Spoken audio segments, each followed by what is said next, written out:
जय श्री राम दोस्तों। YouTube के इस जय सनातन धर्म चैनल पर आप सभी का स्वागत है।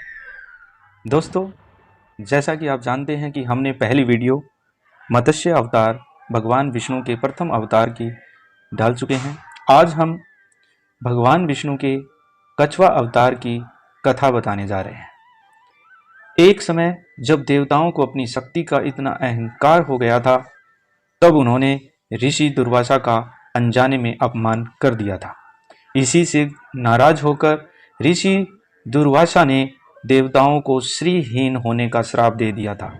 इसके पश्चात देवताओं की शक्ति दानवों के समक्ष कम हो गई थी, जिस कारण दानवों के राजा बलि ने देवराज इंद्र को पराजित कर दिया था। अब तीनों लोकों पर दानवों का राज हो गया था और चारों ओर अधर्म बढ़ने लगा था। यह देखकर देवता अत्यधिक विचलित हो गए और भगवान विष्णु के पास सहायता मांगने पहुंचे। जब हताश देवतागण अपनी परेशानी लेकर भगवान विष्णु के पास पहुंचे, तो श्री हरि ने इसके लिए समुद्र मंथन का उपाय बताया।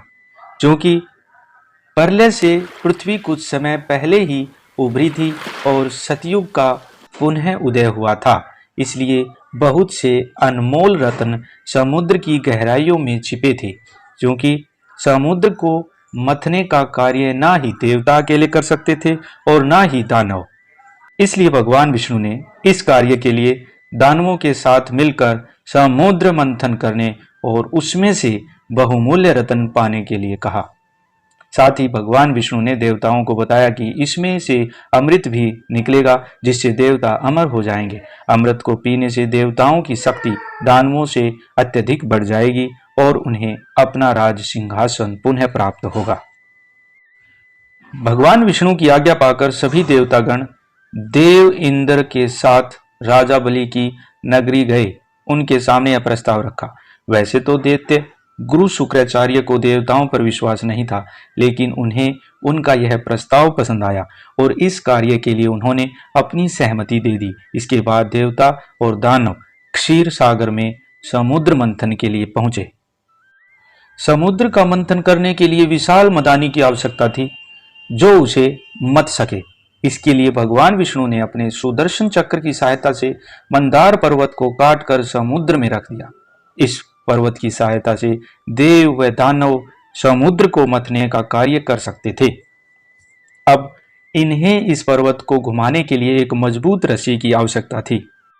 इसके लिए भगवान विष्णु ने स्वयं अपना वासुकी नाग दिया। इस वासुकी नाग को मंदार पर्वत पर लपेटा गया। इसके मुख को दैत्यों की ओर रखा गया और पूंछ को देवताओं की ओर। इस बात को मनाने के लिए भी भगवान विष्णु ने बड़ी ही चतुराई से काम किया और दैत्यों को मुख की तरफ से पकड़ने के लिए और देवताओं को पूंछ की तरफ से पकड़ने के लिए मना लिया। अब समुद्र मंथन का कार्य प्रारंभ हो गया, लेकिन एक समस्या और आ पड़ी। क्योंकि समुद्र विशाल और गहरा होता है और इसमें कोई पक्की भूमि नहीं होती, इसलिए मंदार पर्वत अंदर रसातल में धंसता जा रहा था। यदि वह डूब जाता तो समुद्र मंथन का कार्य अधूरा रह जाता। यह देखकर भगवान विष्णु स्वयं देव दानवों की सहायता करने के लिए अपना दूसरा अवतार लेकर आए। उसके लिए उन्होंने कछवा का अवतार लिया और मंदार पर्वत का भार अपनी पीठ पर उठाया। क्योंकि कछुए की पीठ ठोस होती है, इसलिए मंदार पर्वत उस पर टिक गया।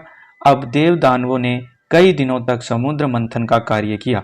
इसके पश्चात समुद्र मंथन से एक एक करके 14 रत्न प्राप्त हुए, जिनमें हलाहल, जहर, कामधेनु गाय, माँ लक्ष्मी, ऐरावत हाथी, उच्च श्रेवा घोड़ा, कौस्तुभ मणि, कल्प वृक्ष, रंभा नाम की अप्सरा, वारुणी देवी, चंद्रमा, पांचजन्य, शंख, धन्वंतरी और अमृत प्राप्त हुए। जैसे ही अमृत प्राप्त हुआ, वैसे ही देव दानवों के बीच उसे प्राप्त करने के लिए भयानक युद्ध छिड़ गया। तब भगवान विष्णु ने अपना अंश अवतार मोहिनी लेकर इस युद्ध को समाप्त किया और सृष्टि का उद्धार किया। भगवान विष्णु के कच्छप अवतार लेने के पीछे उनका मां लक्ष्मी को प्राप्त करना प्रमुख उद्देश्य था। इसके अलावा महाप्रलय के पश्चात जो बहुमूल्य रत्न और औषधियां समुद्र की गहराइयों में चली गई थी, उन्हें प्राप्त करना आवश्यक था, क्योंकि उसी के द्वारा सृष्टि का कल्याण संभव था। इसके अलावा किस प्रकार बुराई का उपयोग अच्छाई के कार्य के लिए किया जा सकता है, यह दिखाना भी इस अवतार की विशेषता थी। दोस्तों, आपको ये जानकारी अच्छी लगी होगी, आप इसे लाइक अवश्य करना और शेयर करना। बहुत बहुत धन्यवाद। जय श्री राम।